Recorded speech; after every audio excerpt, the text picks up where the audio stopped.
Welcome to Breaking Banks.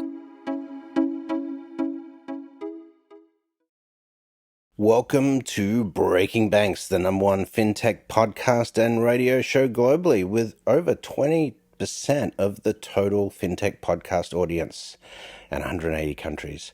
Thanks for joining us again this week.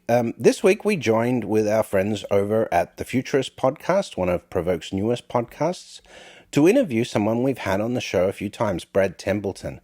Now, apart from working on the Google self-driving car project, Brad is a long-term technologist with incredible experience in the foundational days of the internet, dot-com businesses, and so forth. And he had a very interesting perspective to share in respect to how technology is changing the world and how that impacts things like the political movement and social movement today. This tug between looking back historically at core values and moving forward in terms of technology progress, and how that's going to impact society more broadly. Let's check out the interview with Brad Templeton on the Futurists this week. Welcome back to the Futurists, and this week we are partnering with our friends over at Breaking Banks, and we have a special guest. He's been on Breaking Banks a few times, actually. Brad Templeton founded the world's first .com back in 1989. He's chairman emeritus and futurist for the Electronic Frontier Foundation, founding faculty and computing chair at Singularity University. He's consulted on self-driving cars, transportation, smart cities, worked on the Google autonomous vehicle project, or Waymo as it's now known in the past. Brad Templeton, welcome to the Futurists. Good to be here. I mean, usually when you have a long resume, it just means you're old. So I guess so. Well, that includes all three of us, I guess. But it's it great gives you to perspective on the future. Yeah, it does. It does. Yeah, That's I have a good friend who's a futurist, and he always says, as JP Rangaswamy out of the UK. JP, he was the chief scientist at Salesforce for a while. I guess you guys know him. I know him in the British Telecom as well. Right? Yeah, exactly. So JP, he has this great saying that to be a good futurist, you have to be a good pastist, because you have to understand the past, you have to understand human behavior, and so forth. So, Brad, you've made a lot of bets, in the past about the future. You've got a pretty good track record in a range of areas. But let me start by this. As a futurist, what is something that you predicted in the past that you're most proud of? Well, I actually think my prediction record on self-driving cars has been fairly good, even though a lot of people are going back and forth about, is it going to happen soon? Is it going to happen in decades? I actually discovered this interview with me from about 8 or 9 years ago, where I laid out a timeline, and we're actually on that timeline. And that's odd, because I usually never want to do timelines and dates. Any futurist who does is an idiot, because it's certainly going to come back to burn you. Very rarely are you ever that correct? Or, as I like to say, all the predictions I've made that I remember have come true, which is true of so many other people. But I've been pretty good about that. I've been horribly wrong about a few things, like the value of Bitcoin and stuff like that. I think that I also was pretty good at predicting sort of a little bit about the course of the internet. I mean, although I certainly wasn't the only one. And a lot of people like to think the internet just in the early 90s just sort of sprung upon the world fully formed from the head of Zeus. And it didn't. It had been going on for quite some time, since the late 60s. And I got involved in the late 70s. And back then, the equivalent of social media was the mailing list. And not the very first mailing list, but one of the first and really interesting mailing lists was called Human Nets. It was about what computer networks meant for humans. And back in those days, on that particular message board, we had a term we called WorldNet, and it was our dream of what in the future would be this big network that everyone was connected to, and you would bank on it and shop on it and communicate with your friends on it and do all the things that we do. And so we all had that rough picture in our minds. Now, we obviously didn't predict Facebook, and we didn't predict all these other companies, or we'd all be billionaires, right? We'd have invested in them or built them. So only a few of the people became billionaires. But nonetheless, it wasn't something that was a big surprise. And I certainly laid that out and got to talk about it in the early days of it. And many of the things I predicted came true. Obviously, a lot of things I didn't even imagine happened too. Wow. You know, it occurred to me reading up on you a little bit on your background on your website that you did a lot of work on Usenet, and now Usenet seems like archaeology. You know, like I'm imagining half the people who are using smartphones today have no idea or have never heard of Usenet. Tell us a little bit about those days. Tell us a bit about what you were doing in Usenet. What was hard and what was it good for? Yeah, it's certainly true. If you're below a certain age, you would never have encountered it. It's interesting, though, because I look at that history and try and map it into the future, and trying to understand what, today we call social media, but back then we just called online discussion groups and bulletin boards and mailing lists and so on. So social interaction on computers began, in fact, with mailing lists, when the very first way that people could have a social environment there was with the mailing list. In about 1978, 1979, both bulletin board systems, BBSs, right, a term that people probably still do remember, and Usenet were born. And a little bit, not much longer after that, commercial online services like CompuServe and AOL, and so AOL came later, they were born. But for the internet, Usenet was its community. It was its place where you went to discuss things, meet other people. And unlike today, there was only one. Unlike today, nobody owned it. It was this cooperative, this collective. And basically, because communications were more expensive in those days, everybody who had it was always done on, what we might call a mainframe, or mini computers, larger computers that were shared, rather than on personal computers. The cloud, I guess that would be our magic term for it today. But anyway, each was independent in a different place, and you connected to your local computer, and you put in messages, and your computer shared its messages with all the people it knew, and then they shared with everyone they knew, and they told two friends, and they told two friends. And so messages flooded around the world, and you could read them locally on your computer with the speed that involved. So that was pretty good. And from the late 70s until really Yahoo and a few other things arose in the early to mid 90s, that was the place of community for the online world. And so it was very interesting. It was a more, not to be too elitist, but a more erudite audience. There were trolls, of course. Spamming originated there. So all these things that we know of that are bad originated there.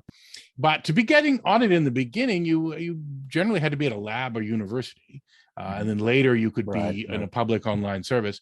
And that just altered the character of it a bit. And so this is our error, of course, that we didn't predict some of the things that are happening today when, well, let's put it bluntly, dark forces are on it, deliberately trying to do things. One of my great regrets, and I shouldn't say my regret because I was just one of many contributors in building these systems, but that we built them, maybe we should now say a bit naively about that.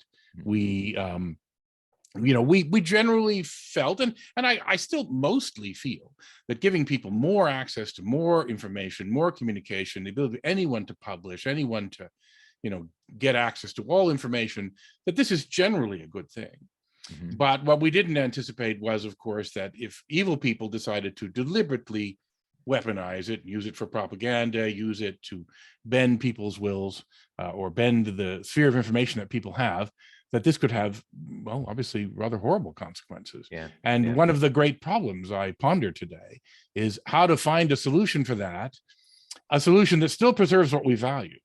There are many solutions being proposed to say, well, let's just censor the network. Let's just ask Facebook to, block everything. Let's get presidents of countries kicked off of Twitter, a rather common topic of discussion these days. And those are, I even would side a little bit with Elon on that, in the sense that he has said that, banning the president from Twitter was going too far, and a lot of people disagree with him on that. What he would do if he owned Twitter is he would, ban specific tweets, but he wouldn't take a person off. I'm not entirely against his statement of that philosophy, but how it's done is obviously going to be very interesting. Anyway, so we've come to this time today where we're now pondering what to do about this. And unfortunately, not as many people are pondering how to do it and still retain the values that we have. And that's a big question. I've been trying to even invent an entirely new moral theory in order to come up with solutions to this. One of the problems is bad news travels faster, and when you have a retweet button that makes it as simple as a click, bad news gets amplified really fast. Yeah, Bad and fake news, apparently. It's not just that, though. I mean, to be fair, there's been some, strong research showing that the way that the algorithms on YouTube and Facebook and many other things, not just retweeting, have been amplifying the wrong things and not giving people what they want, and of course addicting people in ways that they don't want to be addicted, which at first I thought was all because all the media are sponsored by advertising. Basically, the only way we really came up with to make money on the internet, 95% of the money came from advertising, and of course that means you're working for the advertisers, you're not working for the users. But then I met one of the executives of Netflix, and I learned about their thinking inside Netflix. And they don't take any advertising, at least not yet. But they are just as much about addicting you as they can be, regardless of where their money comes from. So sadly, it's not advertising which pushed us in this way, at least not entirely. I think advertising played a role, which is making it particularly hard to figure out the right philosophical principles to guide our online life and stop the bad things from happening and still preserve all the great stuff that I still believe in. So when we talk about that sort of ethical position, you work with the Electronic Frontier Foundation and so forth, as we move into the metaverse, as we move into artificial intelligence, it's going to be making decisions for us. Back in those early days, did you guys foresee these issues? You've said you're trying to work on sort of a new moral code for online activity. We know Tim Berners-Lee is doing something similar, but were some of these issues telescoped back in those early days as you were sort of trying to put policy and process together? Well, so we had spam, of course, originate. In fact, I traced the history of spam and wrote some articles about it and found the first spam that we could think of was done in 1978 on ARPANET email. So it goes back a long way, but it actually pretty much vanished from then until about 10 years later when it became a bigger thing again. So these things were telescoped. We knew that there would be people who would abuse things. In a way, originally it was like a small town where nobody locks their doors or leaves the keys in the car because you can trust your neighbors. And it obviously, as it grew, it had to move away from being that small town. And there's always some regret when that happens. So some of these things were telescoped. The idea, though, that we would see, deliberate propagandization. Well, we actually, of course, propaganda is not a new invention, and it goes back and it's had many masters in the past who have done horrible things, obviously. But we are, again, this was a bit naive. We thought we maybe had an answer for that, right? That, you wouldn't block the information. Right now in Russia, you can still watch YouTube. All of YouTube they've blocked Facebook and a few other things, but you can still get a lot of outside media in Russia. But they're managing to still have the majority of the population listen to only what the Kremlin says and believing that, we're in the middle of this glorious war and we're just doing a small little military operation there. And obviously there are real horrible consequences to that happening. We hoped that we had a solution. It's funny, in the end of the Soviet Union in around 1990, many people pointed to the fax machine as one of the technologies which helped end the Soviet Union, because finally there was this means of communication within the Soviet Union that did not or could not be blocked. As long as you could make a phone call, you could send newsletters and publications. So people started faxing the truth around that the Kremlin didn't want people to hear, and that was able to spread. But everyone knew back then, don't trust the Kremlin. Like, that was not a secret that the Kremlin lied to you. For some reason, in this world where we now have all these technologies, we managed to get a place where people believe the Kremlin, and that baffles us all. They want to believe. It's quite interesting. Right now, you have it's sort of choose your own reality, And when you don't know which direction to lean, or if you're unable to make a decision on your own, you're going to be heavily influenced by the people, the group that you want to belong to. So it's like the social construction of reality is what we're seeing happen. And unfortunately, the realities that are being constructed, they don't really mesh so well together. So we have a lot of conflict in the world that stems from this misunderstanding, misapprehension of the world. I underestimated how tribal people are. I mean, it's not, again, a new discovery that tribalism is an important driver of our mindsets, but it's astonishingly strong. And we're actually reinforcing the tribalism, and tribalism goes together with everyone's favorite friend, confirmation bias. And so once you have your tribe picked, then it's turned out to be much easier than expected to get people to only listen to the information which confirms what they already know or want to believe. I've actually grouped the world into two big tribes. There obviously are many tribes, and I've given them names. I call one tribe the Keens and the other tribe the Stewards. Now, the Keens are probably the people listening to this show. These are people who are keen on the future. They think it's going to be better. They like the idea of progress.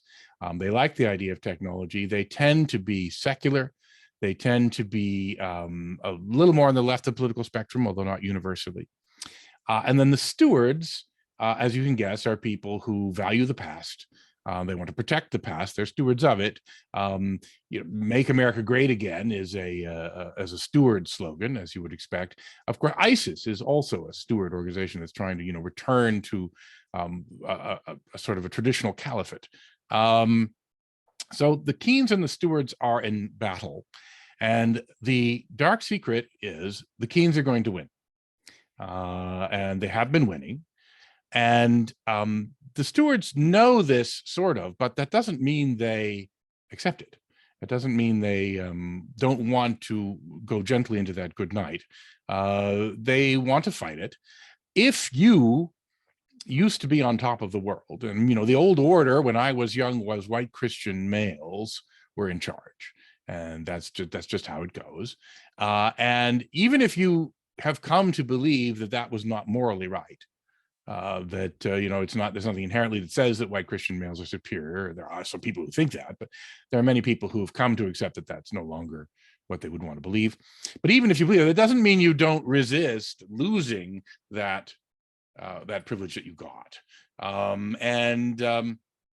So because of that, we see the battle going on. We see people forming into their tribes and doing things just because it defeats the other tribe. So this is my explanation, one of thousands of explanations, of course. It's not just one factor, for things like the election of Trump and Johnson and Putin's power in Russia and so on, is this battle between the Keens and the Stewards. And the main conclusion I come out of it is that the Keens, who are going to win because they're richer and have better technology, because they love technology, they must win more gracefully, but they don't want to.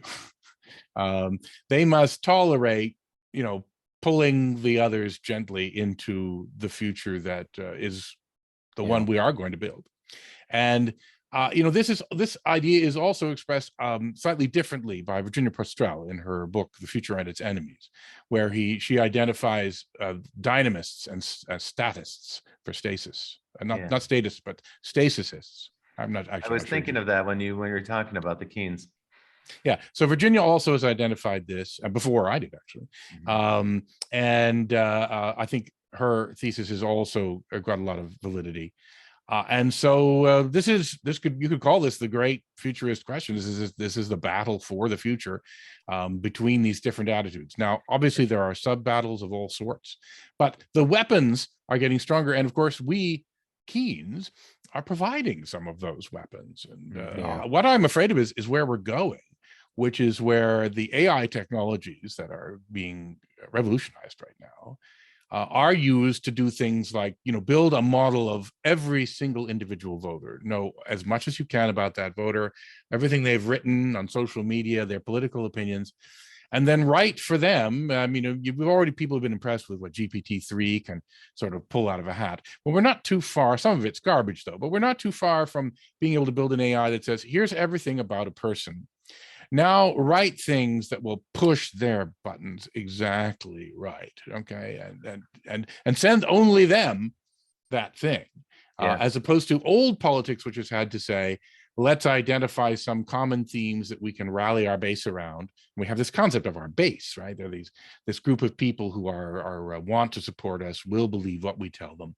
Now you start expanding the base. Now it's an arms race, though, so we have two different sides playing this game, and the result is chaotic. And so I don't even know how to predict what's going to happen when this goes on. And so that's why we need to find a solution for it. You know, we were talking a little bit about business models a moment ago and how advertising shaped the web. In February, the Financial Times did an analysis of a number of patents that Facebook had recently filed. And in those patents, they discovered that what Facebook was trying to patent, you know, there's no guarantee they're going to implement this. It's just a patent. It's just an idea. But what they're clearly trying to consider for the metaverse, for their immersive 3D world, is to do exactly what you just described, to build high fidelity replicas of the people who are using the metaverse. They're going to track your eye motions, your involuntary reactions, your skin temperature, how your skin responds, and so forth. And it's quite obvious they're trying to build like basically a high fidelity 3D replica of their users so that they can test subliminal advertising on them and then saturate us with that inside of the metaverse. The article in the Times was quite chilling, the conclusion it came to, because I don't think that's what people think the metaverse is about. Well, no, they definitely don't think it's about that. Well, that's interesting. That's an interesting segue into my explorations of a new moral theory as a possible solution to this. And the new moral theory basically says that it is wrong to exploit bugs in the human brain. And we already have a law that makes it wrong to exploit bugs in computer systems. And we already have laws that make it wrong to exploit certain bugs in the human brain, the most obvious of which is gambling addiction. So there are a variety, we psychologists have clearly identified and scientifically studied the phenomenon of gambling addiction and other addictive behaviors. And so we actually have laws that say it is illegal to exploit this and to try and, get someone to gamble away all the money they have. Well, what if we expand that theory? But now we have to be careful, because taken too far, this could go into being too strong if it's a legal regime. But you could start imagining saying that, this idea that you are deliberately trying to exploit things that people are unconscious of, to make them do things, then my test in particular is you make them do something which, if you explain to them what you were doing, they would say, I don't want that. All right. So they have to be unaware you're doing it. Like, I don't want to stop things that people voluntarily want to do, and if people who don't have a gambling addiction problem, want to gamble, want to take drugs, I mean, I'm cool with that as long as they're fully aware of what they're doing. I don't think it's my business to tell them to stop, but it might be my business to tell them to stop if the people are unaware of it, and it's deliberate, and it's a known, scientifically studied flaw in the human psyche, and it's being used. And so a brain hack. Yeah, I'm pretty much a free speech absolutist. And so I am not on the side of those who say, we should just ban this type of speech, or, force online services to delete this, or, remove people from Twitter and so on. So I'm saying instead, if you're trying to hack someone's brain, that's not a speech, that's an action. Mm-hmm. And for people who are fans of free speech, as I am, we tend to say we don't restrict speech. And what we do is we restrict actions. And it's okay if we're restricting an action. The other thing that people don't understand in the free speech debate is that it is not a belief that all speech is pure and good. There is lots of harmful speech. There are many books that have caused great harm in the world that we don't ban, and I wouldn't ban. The reality is that,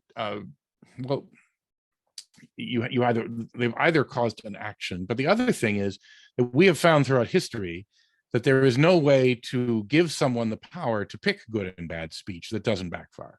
Right. And so even though there is bad speech in the world, if you say, okay, fine, we will then appoint Mark Zuckerberg or a government agency to be the arbiter of what speech is good and bad, it always goes sour. Yeah. And so it's not a power we hand over. And because that power is not in our quiver, we look for other things such as action regulation. Well, it's an interesting notion. Yeah, go ahead, Brad. I'm sorry. That's all right. We could go down this track. Let me bring it to this point, though. It is obviously with the pandemic most recently, we've had a lot of division around that, mask wearing, vaccines, and so forth. We have the issue of inequality right now that's a significant issue, really accentuated by the inflation rates and so forth. But for things like artificial intelligence and climate change response in particular, we are going to need to build consensus. So just before we go to break, what are your thoughts on consensus building using the technology we have? I mean, this is the problem that I was talking about with the tribalism. The tribalism is making our consensus building be worse. I mean, the only reason people got up in arms about masks is totally tribal. So my tribe doesn't like masks. Well, look, I don't like wearing the mask either. I mean, I get pretty uncomfortable in them, but and I have a personal connection to this. But if it saves someone's life, right? Well, not just someone's life. I lost a close member of my family to this disease. It's not abstract for me. It's not abstract for the relatives of 1 million Americans and 5 million people around the world. It's very not abstract for us.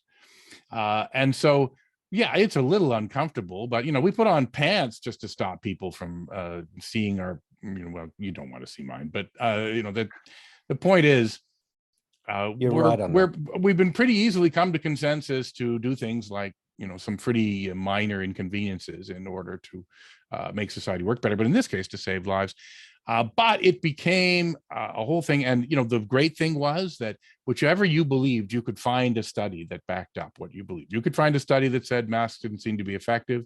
You could find other studies that showed the masks were effective. You believed the one that matched what your tribe wanted you to believe, or yourself. It's not everyone is totally tribal, but so many people are.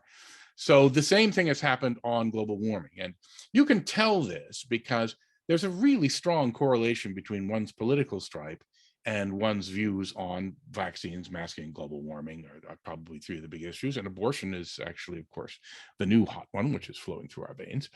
The story behind abortion, by the way, is fascinating. I don't think we have time for it, but it was very much a deliberate campaign. Back in the 1970s, the evangelical community did not care about abortion. They were not even anti-abortion.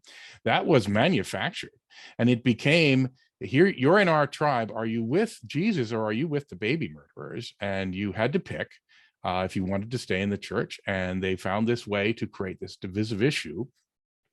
The way I sort of phrase it is that we are all passionate people, or at least most of us are passionate people. But when you're a passionate person, it means you're a gun that someone else can aim and fire. Your beliefs are your own in many cases. You believe what you believe for personal reasons in many cases, but you can now be pointed and fired at for someone else's purposes. And this is what Vladimir Putin does.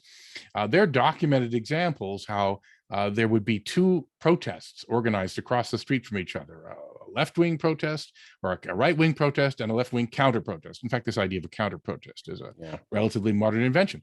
And Facebook discovered that both of the protests had been created by Russia's Internet Research Agency, Putin's little propaganda arm, not so little. And in another case, when this was discovered and they talked to the people who were going to go to the protest and said, we've discovered that it was Putin who actually instigated your protest. They said, that doesn't matter. We still believe in this. We still want to do it. We're not gonna not fight the alt-right just because Putin made us fight the alt-right. Well, that's rational in one sense, but it's deeply wrong in another sense. And it's very hard to come up with solutions for that. So I wish I had a happy answer for you on how we'll build consensus. Right now, I'm mostly looking for how can we at least get out of being driven into negative consensus. Right. Before we can actually get to that consensus. All right, well, listen, Brad, this is super interesting stuff. What we'd really like to do, though, is we'd like to dive into how to be a better futurist. And we'd love to hear about your experience with robocars and, where you see autonomous vehicles taking human society after the break. So stay with us, everyone. You're listening to The Futurists. We have Brad Templeton as our guest. We'll be right back after this break. Hey there, you're listening to The Futurists, and this week we're in partnership with our friends at Breaking Banks. I'm Rob Tersick, and my co-host is Brett King, and this week we're interviewing Brad Templeton. Now, Brad, at the beginning of the show, you talked a little bit about your timeline, and you were a little cautious about futurists making predictions that are time-based. but you had said that you had a accurate timeline for robot vehicles. And if you don't mind, tell me a little bit about, first of all, where are we on that timeline, and when am I going to have my robot car? But secondly, how did you arrive at that? We're really interested in methodology. Like, how do you do your forecasting? Well, I wish I could tell you I have like a methodology or a formula for how you do it. As I said, naming dates is usually a mistake. My colleague Ray Kurzweil, he likes to say that we're actually usually over optimistic about the near term and pessimist, and we underestimate the far term. He might have some merit to that thing. Again, it's not a universal thing, and Ray foolishly does name dates. He's for years been identifying when AI will match human beings and when some sort of singularity will happen. So I'm not sure I would do that. In fact, when people ask me when can I get he's been reasonably accurate on a number of things, though. He would argue. No, Ray is definitely above average, well above average even. I would not say that he has that same phenomenon I had about you always remember or modify your memory of your predictions to make your predictions more accurate. Ray will claim he's like 97% accurate, and he isn't, but he's still quite good. So I'm not trying to condemn him in any way there. But when people ask me when will I get my self-driving car, my answer I usually give them is June 23rd of 2024 at 4 p.m. Pacific time. Just to tell them there isn't but a real prediction. Actually, the more serious answer I give, of course, is that it isn't in the same time in every different place. Never more have we seen the future arriving but not being evenly distributed than this, in the sense that if you live in the suburbs of Phoenix, Arizona, you've been able to ride in Waymo's cars since 2019 with nobody in them in more recent times. That's now possible in San Francisco from both Waymo and Cruise, a unit of General Motors. It's possible in Shenzhen. It's possible in Beijing. It's possible in Shanghai, possible in Guangzhou. And it will be possible. What's Brett? Oh, Brett has yes, I have a Tesla too. Oh, you're trying to buy one. Yeah, good luck.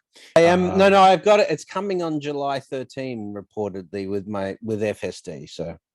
We could do an hour-long program about Tesla's supposed FSD, which is not F or S or D, but it is. It's a prototype. It's interesting. I have it on my car, and I have reviewed it somewhat negatively, I'm afraid. But that is, again, the source of easily a few hours of discussion about how that thing works. But the real self-driving cars, the ones that are operating, there's nobody in the vehicle, it pulls up, picks you up, takes you somewhere else. Those are here if you are in these particular places. Now, this is an effort to build what's called a robo-taxi. It's basically an Uber with no driver in it. It's much easier to explain it to people, by the way, now that you can just point to Uber. In the past, it was a little hard to imagine this cloud of cars that served you. What Tesla wants to build is a privately sold personal car, which has some self-driving ability, which is a different thing and useful, but actually harder, because when you're building a taxi service, your job is just make a commercially viable taxi service area, which San Francisco is. That's where Uber began, just with San Francisco. New York is, a variety of other places are, as opposed to trying to build a car that can drive everywhere, which is what is demanded by car buying customers. If you bought a car and it had this great feature you spent a lot of money from, but it only worked in East Los Angeles, well, you're not going to buy that, or you could only sell them in East Los Angeles, which is not of interest to any car company. So Tesla's also taking a much harder path to doing it and trying to do it cheaply, which is, again, a very odd philosophy. So when they'll succeed is much harder to predict. But the others have already succeeded, sort of, because even though Waymo has now driven probably about 12 million miles around Phoenix, maybe 8 to 10. They haven't broken down the numbers recently. Without ever being at fault in an accident. That's the equivalent of about 10 to 12 human lifetimes of driving without being at fault in an accident, which is better than humans can drive. So one could say they have achieved the safety goal we've all talked about since the beginning, is how do we make this safe enough? How do we show that it's safe enough? I think they've achieved that. They still aren't deploying widely, though. One reason is that they did that in an area that's easier to drive. Phoenix is one of the easiest places in the world to drive. But the other reason is I'm not sure they've fully conquered being a good road citizen, which is to say that people honk at them sometimes because they're like grandmothers rather than ordinary drivers.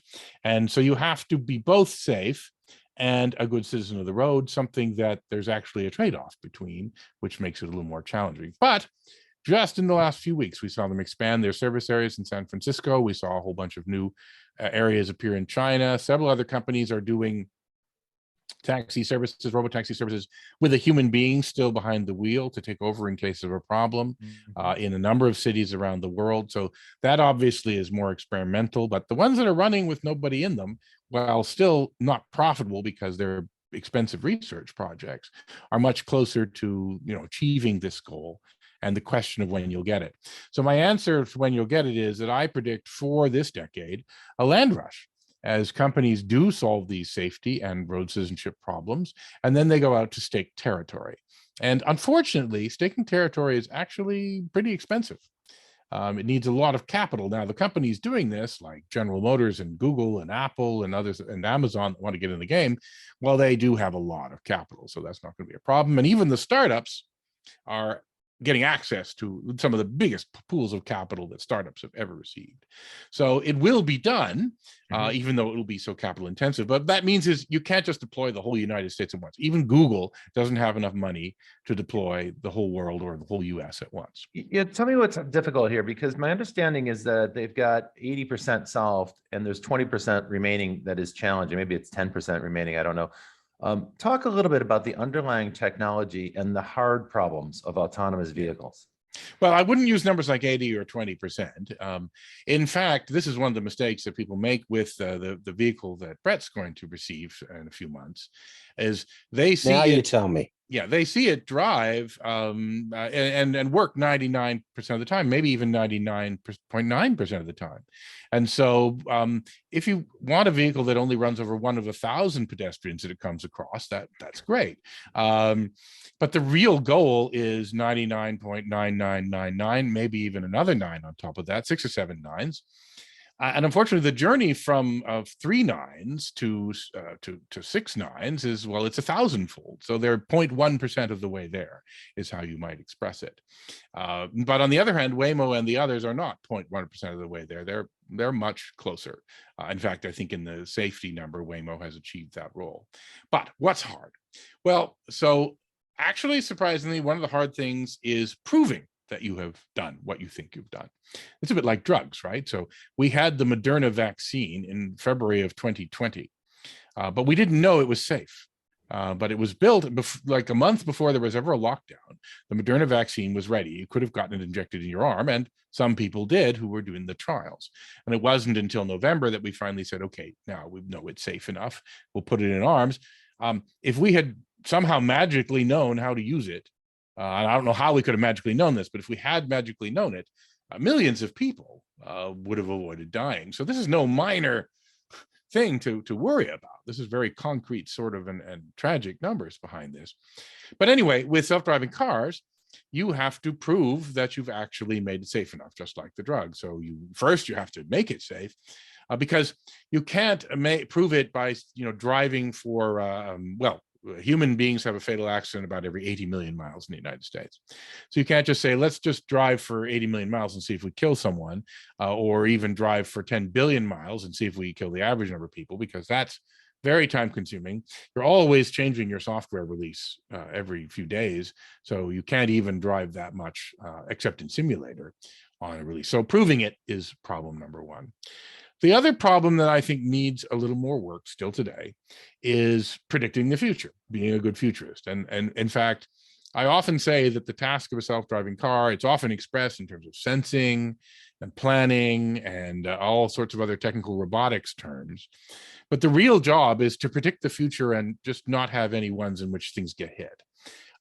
So what you have to do is your sensors tell you where things are, hopefully. I mean, that again is what people work on, is to get the sensors to be very good at letting me know where pedestrians and cars and so on are. But really what I want to know is, where are they going to be? And human beings today are still better at predicting what other human beings are going to do in the future than robots are. And so that's one thing that we should improve in our robots, and people are working very hard on exactly this. get to know where things are going to be. We could still improve our sensing, though. I think getting faster response time in certain highway situations, high speed situations, is good. It still, human beings take about 3/4 of a second to react to things they see on the road. The robots are faster than that, but I'd like to make them even faster. Do you think the compute power will reside in the vehicle itself, or will the compute power be like, in the cloud or edge? Edge computing, yeah. Absolutely in the vehicle itself. That's And because of the round trip, the time, the lag time? No, it's more a question of reliability. You want to test, you want to build everything. If you're going to bet your company on the safety of a system you're deploying, you don't want to bet it along with betting on the reliability of Verizon,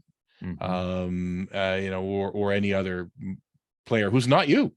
You mostly want to bet it on and control and test and certify and verify every component of it. You don't want any kind of radio outage to suddenly mean you could have a safety incident. So there'll be processor on the car. You think there'll be sufficient processing power in the cars? Oh yeah. No, there's more than enough processing on the power in the car. And how about and the only thing? Sorry, we'll say again. What about car-to-car communication? Like what it makes sense? Yeah, what about for like the 3D point mapping and stuff like that? Yeah, terrible or horrible mistake. So that won't. There are. In fact, I'm just writing an article about the dumbness of smart roads, to put it in an ironic way. So there are a whole bunch of reasons. And again, this is something that I've talked for an hour about, but you don't want to depend on others for your information. You can't depend on it. If you were expecting other cars to communicate with you, some of them won't. Not all of them will have that equipment. Some of them, the equipment will be broken. So what that means is you have to work extremely well without communicating with anyone. It's not, especially the first car on the road can't talk to anybody. So the first car on the road has to meet this goal of safe enough. And that's a very, very high goal, safer than human beings drive. You have to meet that goal without any communication. So the most the communication could do is take you from safe enough to safer enough, just a little tiny increment. And so it's not really that valuable, but it creates a computer intrusion risk. When you want to do good computer security, the first thing you do with your computers is teach them the same thing you teach small children. Don't talk to strangers. Because that's where computer intrusion comes. When you have a web server that will talk to anybody, when you have something that will accept a communication or open a communication with random parties, that's where most computer security violations take place. So the right thing is your car talks only to its headquarters. It can't avoid talking to its headquarters. But frankly, it should be very afraid of even its own headquarters if it can be. There's really no need to go beyond that. People have dreamed up things they might do if they could talk to a traffic light or talk to another car, but almost none of them actually need that. And so there's no reason to create a computer security vulnerability that gains you almost nothing. And also, so you don't buy into the concept of like convoy, vehicle to vehicle transmission, so that you can have that, sort of cloud computing power of the combined vehicles, particularly in a highway setting? Well, so for specific convoys that want to follow, just a few feet from each other, there can be value in that. And there is a company that attempted to do that. Unfortunately, they did go out of business. There's a new company that's just started up doing that, and they may do better. But no, generally not. In fact, one of the problems with convoys, there was a big experiment in Sweden run by Volvo and a European consortium about convoys. And they found two problems with doing it. One was, if you were the rear car in a convoy, the front of your car got destroyed by the little pieces of stone on the road, which are thrown up if you follow too closely behind someone else. Because, roads have got little tiny chips of rock and stuff on them all over. They're thrown up, especially by the trucks, and they fly, 10 feet or something like that. If you're following by the correct distance, it's not a problem.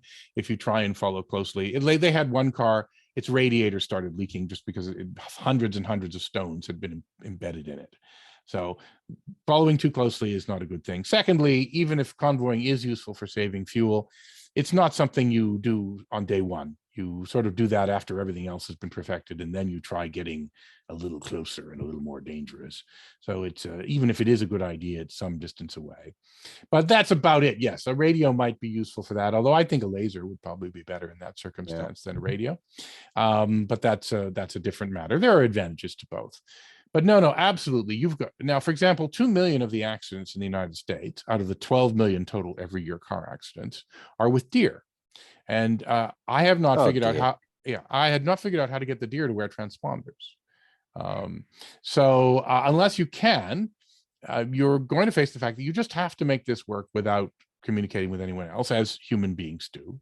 But you communicate with your headquarters. You get everything that Waze gives you. You know if there's something going on ahead of you on the road, because a car up there told its headquarters that there's a problem here, there's ice, there's an accident, whatever it is, stalled car. That already happens with Waze, with just human beings. They talk to the cloud, and then your headquarters talks to the cloud and learns that and informs you of things you want to know. You actually can do that now with latency of less than 100 milliseconds. So you can actually do real-time stuff that way.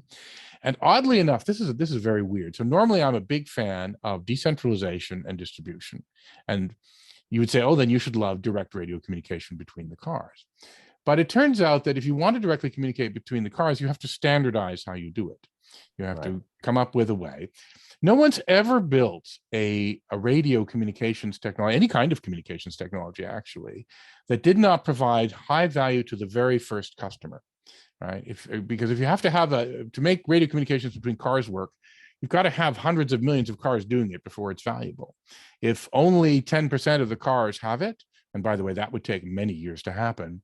If only 10% of the cars have it, then only 1% of the interactions between cars can make use of it. So the benefit is quite small. And it only happens if both sides are speaking the same protocol and have the same radio hardware and can talk to each other and have a line of sight between each other, because this is all done at high frequencies. When you're talking to your headquarters, you don't need a line of sight between the vehicles. You don't need the vehicles to be compatible with anything but their headquarters. It's only the headquarters who now have to be compatible with each other, which is a much easier problem. And then they can act as the gatekeeper, though, right? Yeah. So This is one of the reasons why analysts say that Tesla has a huge advantage, because all of their cars are communicating with the headquarters, and as a result, Tesla has a proprietary information advantage about road conditions and how their cars are performing and where they're performing and so forth, that other car manufacturers don't have and might not catch up to in the near term. Well, yes and no. There's an Israeli company, Mobileye, which now belongs to Intel, although it will shortly go public again, be spun out. They are in 50 million cars. Now, they don't get the same level of data access to the older cars that they're in, but they've now been working deals with the car companies who buy their chips and put them in their cars to increase that amount of data access. So they actually have a much larger fleet that they can gather data from than Tesla can, although they can't get as much control and data as Tesla can do. And Waymo has a much smaller fleet than Tesla has, but Waymo gets orders of magnitude more data from each vehicle. So there's actually no one winning strategy among those three. Hey, so Brad, let's change tack a little bit here before we close out the show. I want to go full futurist here, right? So I told you 2024 at June 25th. What is the stuff about the future that really gets you excited? What do you think is going to be the most meaningful changes we're going to see over the next 30 to 50 years that really is going to positively change the world for us, those of us who are the Keens? Well, so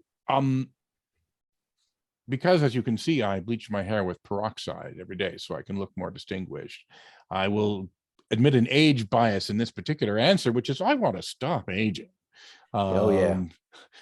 And that, unfortunately, now trumps almost all, I can't use that word anymore, can you? But almost all other goals I may have for the future is that I have a future, and that it's a youthful one rather than a decrepit one. For that, actually, while there's lots of interesting research going on and we track it, and I'm sure you've talked about it in other episodes of this show or will, but medicine is horribly archaic in its times. And we talked a bit about how long it took to figure out the Moderna vaccine could be given to people. We were able to solve the pandemic in a week, but our styles of doing medicine do not permit that to happen. There are other more direct stories. There's a drug called fluvoxamine, which is an OCD drug. It's been on the market for 40 years. It's as safe as any of those drugs are. I wouldn't say perfectly safe, but very well understood how safe it is. And in June of 2020, or maybe it was May, some researchers discovered that it seemed to seriously reduce COVID deaths. And over time, much more research was done and found that, yes, it would cut COVID deaths in half if you administered this drug. And because it's well-known and safe and already approved, it could be prescribed off-label by any doctor. But none had the guts to do it. I talked to many doctors during this period about it. There were some doctors who would do it. I wanted it for my mother when she was dying of COVID. But you could not get it because it wasn't well established about this. Now, in later 2021, more research came out, confirmed these numbers, and now it is on the recommendation list for treatment. It turns out we have a new antiviral drug, semi-new antiviral drug called Paxlovid, which is even better at preventing COVID deaths. And so fluvoxamine won't. Except you've got to get it in the first 5 days, and many people don't know they've got symptoms, right? Well, also, it's, by the way, it interacts with half the drugs in the world. So you also have to be very careful about how you take it. But well, my point is, though, that this drug exists, and it also took time to get it approved and so on. And so it's no longer this abstract thing to discuss in journals about how many million people died because we weren't ready to use that drug or to as easily use these drugs. I mean, we're talking death tolls that exceed any of the wars, well, sorry, not a death toll that exceeds the total death toll of the Second World War, which is about 60 million people. But the death toll of the United States, certainly in that war, is far exceeded, and all the wars, in fact, in the history of the United States. So we really have to rethink how we do it. Now, one thing I have proposed is that the United States should create a board certification in experimental medicine, which any doctor could study and get board certified in. And they would then be allowed to prescribe experimental medications in a modern world where every patient you prescribe an experimental medication to has a smartphone, not a big leap anymore, has with the smartphone these medical sensors you can get now that you can hook up to your phone with Bluetooth. They can do your EEG, they can read all your vitals, they can be tracking all things, even in some cases doing blood tests, which we're going to get better at. So we start getting this idea of making it much easier to both work with experimental medicines and also to immediately detect when they're going wrong. And if we can do that, we can much more safely test and deploy and figure out what medical therapies work and also possibly ways that treat aging. Because even if there's a thing that's been discovered which will give you eternal life today, it might not be ready by the time I'm old. And I'm not that old yet. So this is actually. But we're on the clock. All of us are on the clock. We're all on the clock. In fact, what I've actually studied or read some research on, there's a very simple piece of math you can do that our current regulatory regime, the FDA, it can take 6 to 10 years to get a drug approved. And so they were able to simply calculate, let's take all the drugs that didn't get approved because they were bad. They did something wrong. They hurt some patients in the trials, the safety trials. So if you took those drugs and you imagine they were used 10 times as much or 50 times as much in experimental medicine trials managed by these board certified doctors, and you can calculate just how many people would have been harmed because of that. But remember, everyone's got the smartphone. So as soon as something goes wrong, they're reporting it. Any pattern in things they're reporting are being detected by AI within days. We're saying, oh, look, this drug is causing some people to have heart murmurs. Let's immediately look into that. Let's find out what's going on. So you can work that out. The other number you can calculate is, what if all the drugs that did get approved and ended up saving lives and curing disease 10 years later, what if they'd been out and ready, 6 or 7 years before that? And how many people would have been saved? And it's not even in the same ballpark. The number of people harmed by that regime is like orders of magnitude smaller than the number of people saved by that regime. But it's all a data problem in the end, It's all about getting the right data and being able to make these contextualized decisions, right? Data will maybe get us around the real problem. The real problem is our now archaic principles of medical ethics, Right. which do not So hurt the it's patient. like wait till you hear a symptom before you start a treatment, rather than tracking the likelihood of a particular condition, genomics, gut biome, blood work, internal sensors, all of those things. So, hey, Brad, I know, we could continue this conversation, but we've run out of time, unfortunately. yeah, no worries.